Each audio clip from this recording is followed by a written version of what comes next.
Harka fuunee akkam jirtu kabajamtoota hordoftoota chaanaalii Niikii App. Egaan kabajamtoota hordoftoota keenya qophii keenya yeroo darbee keessatti akkaataa feesbuukiin gubbaa irratti fireendota liistii keenya dhoksuu dandeenyu waliin ilaalee turre. Egaan irra immoo guyyaa irraa akkaataa telegiraamii irratti bootii mataa keenyaa uumuu dandeenyu waliin ilaalla jechuudha. Egaan maarree haga qophii keenya xumuraatti akkasiin hordoftan kabajaan isin gaafanna. Egaan warreen yeroo jalqabaaf gara chaanaalii keenyaa dhuftan yuutuubii keessa irra deemuudhaan Niikii App jettanii searchii gootu jechuudha. Chaanaalii yuutuubii keessanii irra deemuudhaan Niikii App jettanii searchii gootu. Egaan sanaan booda kunoo chaanaalii kee akkuma isin argitan asirraan isiniif dhufa jechuudha. Loogoo kee akka argaa jirtan kana jechuudha. Amma ergasiin booda loogoo sanatti buutu halluu diimaan kan barreeffamee jiru kana isiniif fida jechuudha. Chaanaalii kee irratti bakka subscribe jettee barreeffamee jirtu kana al tokkoof itti buutu jechuudha. Egaan sanaan booda mallattoo bilbilaa kan fakkaattu isiniif bana. Mallattoo bilbilaa kana jechuudha. Ergasii booda kanatti buutu all kan jettu irra keessu jechuudha. Egaan amma yuutuubii kee subscribe gootanii jirtu viidiyooleen barnoomsa adda addaa gadhiisu asirraan isiniif gala jechuudha. Egaan maarree gara barnoota keenyaatti deebinu. Barnoonni keenya guyyaa irraa telegiraamii irratti jechuudha. Gara telegiraamii keessanii deemtu. Sanaan booda boot faazer jettanii searchii gootu jechuudha. Boot faazer kunoodha halluu argaa jirtanii boot faazerii nuuf fidee jira jechuudha. Kunoodha haaluma kanaan bakka start jettu ka asirraa argitan kana filattu jechuudha. Egaan guyyaa irraa nuti kan ilaallu akkaataatti bootii mataa keessanii kireet gootanidha. Faayidaan bootii keessaa inni guddaan namoonni utuu eenyummaa keessan hin beekin nama waliin haasoftu jechuudha. Akkasumas illee chaanaalii qabdu taanaan giruuppii qabdu taanaan bootii mataa keessanii qabaachuun dirqama jechuun ni danda'ama jechuudha. Dirqama bootii mataa keessanii qabaachuun ni qabdu jechuudha. Egaan bootii waan amma hin qabneef filannoo oopshinii jalqaba irratti create new bot jettu kana filattu jechuudha. Kunoodha. Create new bootii kana filattu. Sanaan booda maqaa bootii keessanii argituu fi mi'aan milkeessaa barreessa.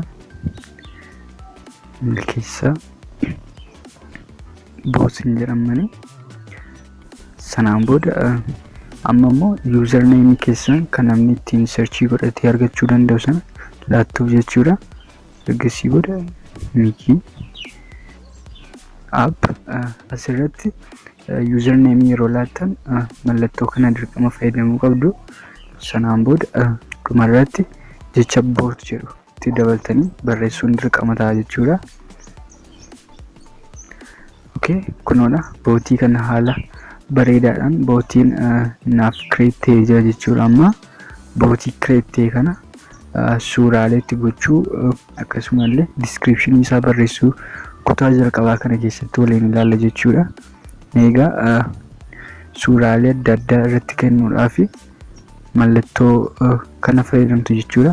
Mallattoo ishee as jirtu kan mallattoo akka roga akkasii kan fakkaattu kana asirraa filattu jechuudha. Kunoodha. Sanaan booda haala kanaan isiniif baasa. Edit your bot. Sanaan booda as ol harkisuudhaan change bot description kan jettu kana filattu. Description isaa irratti barreessuudhaaf jechuudha. Sanaan booda bootii keessan akkasiin filattan isin ajaja. Niikii App bot kana filattu jechuudha. Isin gaa maqaa isin bootii sana filattaniidhaan isiniif dhufa jechuudha. Egaan jalqaba bootii description isaa sana irratti maamilli keessan waan inni isin gaafatu waan maamilli keessan sun yeroo bootii keessan sana banu arguudha jechuudha. Kan nuti amma barreessuuf deemnu meegaa baga nagaan dhuftan jedheen barreessa.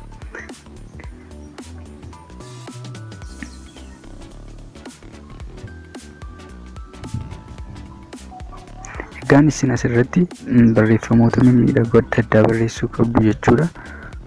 Kan maamiltoonni akka buutii keessanitti fayyadaman jechuudha. Sanaan booda kunoo haaluma sirraan argitan success nuun jedhee jira jechuudha. Amma immoo buutii kana irratti imeejii gochuuf deemna jechuudha. Eddasii booda kunoo dhagaa haaluma sirraa argitan change profile photo kan jettu kana filatti jechuudha. Egaan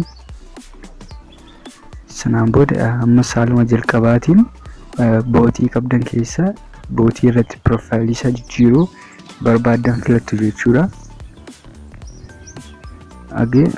Amma gaa suuraa buutii keessan irra kaa'uu barbaadan sana filattu. Yani suuraa tokko filadhu ammas irra. Egaan isin suuraa chaanaalii keessanii wantoota hedduullee gochuu qabdu jechuudha. Mee fakkeenyaaf suuraa kanan filadha.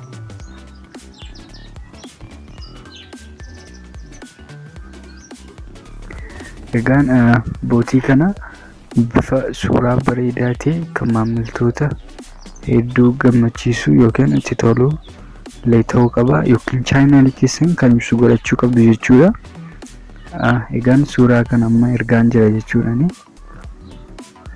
Barnoota kunoodha haaluma argitaniin your profile is success nuun jedhee jira jechuudha sirraani.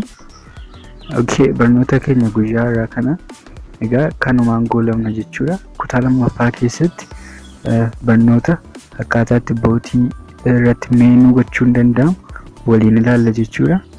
Egaan mee gara buutii keenya kanaatti deemee dhaqeessin agarsiisa jechuudha. Akkaataatti buutiin kun itti hojjetame jechuudha, yookiin buutiin kun maal akka fakkaatu telegiraamii koo adda biraarraa dhaqeessin isinitti agarsiisa. Fakkeenyaaf nikiyaaf buutee ture. Egaan